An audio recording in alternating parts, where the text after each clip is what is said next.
కమలనయను మీది భక్తియోగమెల్ల ముక్తియోగమనతంచు మొదలిరింగు అటువంటి వారి జోలికి వారి వారి వారి వారి వారి కూడిన వారి త్రోవపోవలదు దూతలారా. ఎప్పుడూ భగవన్నామని చెప్తుంటారే, భగవంతుడున్నాడని నమ్ముకు తిరుగుతుంటారే, భగవంతుని యందు భక్తి కలిగిన వారు ఉంటారే, వాడి జోలికి వెళ్ళకండి. వాడితో ఉన్న వాళ్ళ జోలికి కూడా వెళ్ళకండి. మీకు అవకాశం ఉంటే వాడి పాదానికి ఉన్నటువంటి ధూళి కాస్త ఏదైనా ఆకులో పట్టుకుని తీసుకురండి, నా కిరీటం మీద జల్లుకుని మీకు జల్లుతానంటే యమధర్మరాజు. భగవన్నామం చెప్పడం అనేటటువంటిది అంత గొప్పది అని భాగవతంలో వ్యాసుల వారు పోతన గారు నిర్ధారించారు. అటువంటి భగవన్నామం. అందుకే కలియుగంలో భగవన్నామాన్ని ఆశ్రయించడం నామిని ఆశ్రయించడం.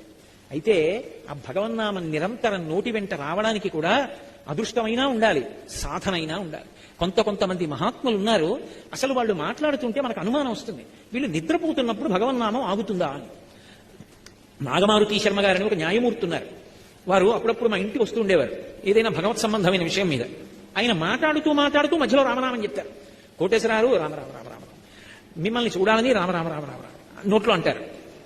ఎప్పుడు మాటకి మధ్యలో రామ రామ రామ రామ రామ రామ.